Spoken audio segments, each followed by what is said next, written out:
What's up, everybody? Welcome to the first video on the Midnight Mike Show YouTube page. I've created this page because I just don't want to clog up the Midnight Jury YouTube page with my personal thoughts and my personal opinions. That's for the show. That's for all of us. This is for me. And if you like what you're hearing, if you don't like what you're hearing, if you want to join in the discussion, do me a favor and hit the subscribe button below and also hit the notification bell, because sometimes the subscribe button does not work, and join in the conversations in the comments, because whether you like me, whether you disagree with me, whether you agree with me, I'm not some sort of wimp who's going to block you. I want you to come on and tell me I suck. I want you to come on and tell me I live off of that stuff. Or if you agree with me, tell me you agree with me. Either way, your choice, but hit that subscribe button and hit the notification bell. Now, if you want full exclusive episodes of the Midnight Mike Show, where I deliver my what we call DVD commentary to films, where you can watch along with the film with me and my guests as we watch it, go over to patreon.com/midnightjury. That's the only place to get it. And for as little as $3 a month, you're not only going to get the Midnight Mike Show, but you're also going to be getting bonus content of the Midnight Jury. And the link to the Patreon page is going to be below in the description. All right. Now, most of you know me from the Midnight Jury. The Midnight Jury, where the 80s and 90s return from the dead. We cover everything: pop culture, horror, music, and I want you to check us out there too. That's at WLWstudios.com, or the Midnight Jury feeds on iTunes, Stitcher Radio, TuneIn Radio, or Player FM. All those great outlets are going to carry the Midnight Jury, and they're all free. The Midnight Jury will always be free. That's why we offer bonus content and the Midnight Mike Show full episodes on our Patreon page. Now, the reason that I'm here today in this first video is to talk to you about why I think the 1990 miniseries of Stephen King's It is better than It Chapter 1, the movie that was released a few years ago. Now, maybe It Chapter 2, which is going to be released shortly, will change my thoughts, and I'll bring you my thoughts on that. But as of right now, the miniseries is better, and here's why. I'm a big fan of It, all right? I've read the book. I read the book the first time when I was like 10 or 11. I read it again when I was around 15, and then I've listened to the audiobook on audible.com 2 times. I'm on my 3rd time, and the book is outstanding. Now, although I think that Stephen King might be a bit of a kid toucher, you'll know what I'm talking about if you read the book or if you listen to the audiobook. His description and detail of little kids' privates and all of that is disturbing, to say the least. But other than that, it's a great read. It's a great, and the guy who does the audiobook, the guy who reads it, is outstanding. So you really get immersed in it, and I do know the source material. We were told that in It Chapter 1 that it was going to be closer to the source material. In some ways that was true. In some ways, not even close, and they screwed it up when they didn't have to. Here's my first reasoning. Number 1, the kids. First off, the acting of most of them sucked, okay? I think Beverly, the actress who played Beverly, did a good job. The actress who played Bill did an okay job, whatever. But first and foremost, the kid from Stranger Things was intolerable.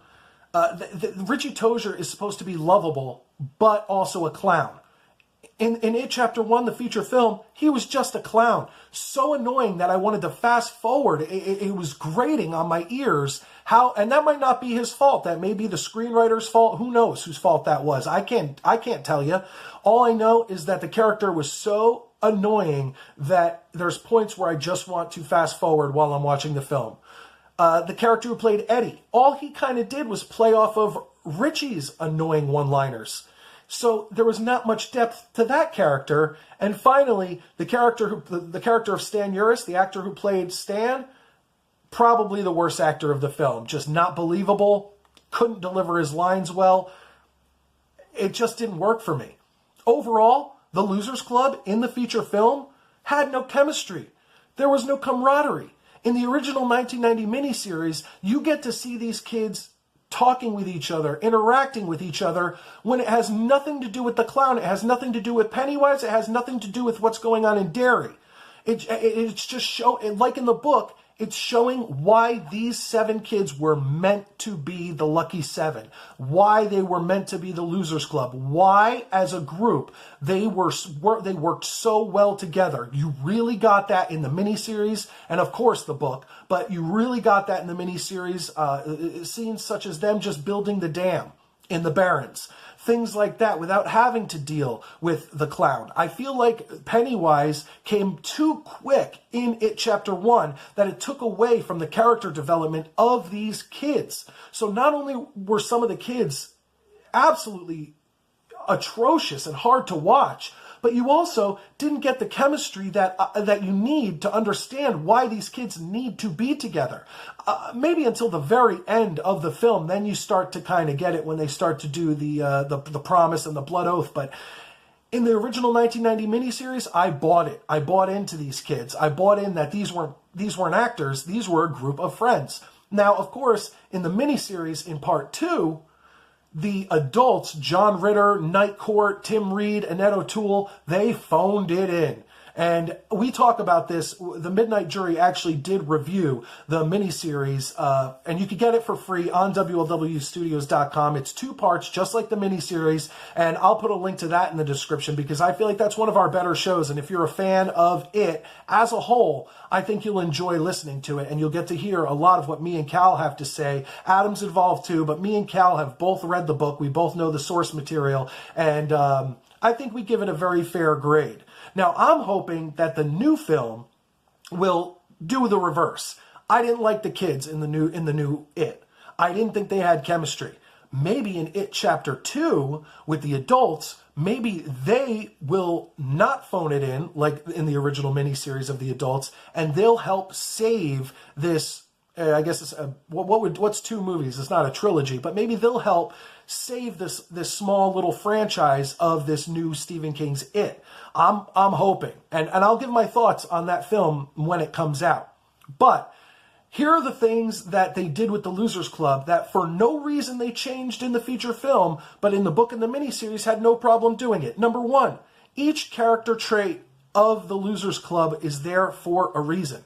Beverly is supposed to be the sword. She's supposed to be the warrior. She's supposed to be the one who fights Pennywise in the end. Now, they'll all fight together. They need to all be together to do it. But she's going to be the one actually using the slingshot or using the silver to defeat Pennywise. In the new film, here was a chance with all the Mary Sue feminist BS that's going on in today's media, where one woman has to be able to defeat everyone. I can't even watch Star Wars anymore because of how ridiculous they go with all this SJW garbage. But here's a chance where the original source material from the early 80s, the book, and the 1990 miniseries had the girl being the warrior, the one who is going to go and hit Pennywise with the silver. And they just didn't do it. Why? It's 2019. I figured you guys would be jerking so excited to put a film together with six boys and 1 girl, and she's the one who's going to be the one to fight the monster in the end. But you didn't do it. How about the fact that Mike Hanlon, he's the black character. I don't know if any, maybe there's some people watching who are big fans and some who are. The black character. He lived in Derry his whole life. He's the town librarian. He's the town historian. He's the one who should have had all the articles and the history of Derry's past and all the stuff about the ironworks explosion and the Easter egg hunt and the fire at the Black Spot and all this stuff through Derry's history. This was Mike Hanlon's stuff. For some reason, they gave that to Ben Hanscom. Why? These are things that did not need to change. These are things that in the book and the miniseries, it was just taken for granted. These are the character traits of each character. They just decided to roll a dice and switch them all up in the feature film and then tell us it's closer to the source material. No, it's not. Not if you're going to do stupid crap like this. It makes no sense.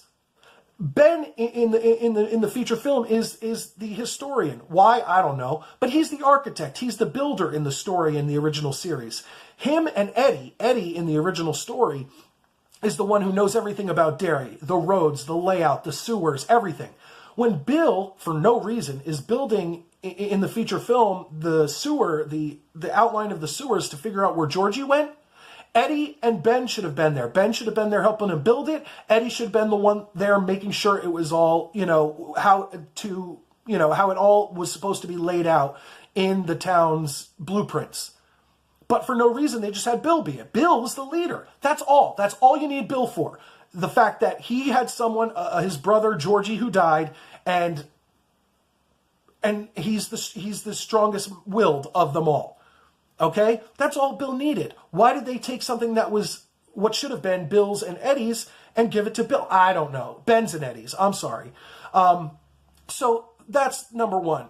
The kids, some of them sucked at acting. Number two, for no reason, they just changed all their character traits. And that completely took me out of the rest of the movie, trying to figure out, okay, well, what is closer to the source material? Now, I will give them credit that the house on Neibolt Street, the well house, that is very intricate to the actual book. And they did incorporate that in the feature film. So kudos for that. That wasn't really involved in the original 1990 miniseries, except for one scene with Stan and the mummy, which I believe that was supposed to be the house on Neibolt Street, but it was never made clear. So kudos to them for that. And then also kudos to them having Eddie get chased by the leper, which didn't happen in the miniseries, but happened in the feature film. But the kids' character traits, which are the most simple things that I took away from the book and the miniseries, were just spit on in the new feature film.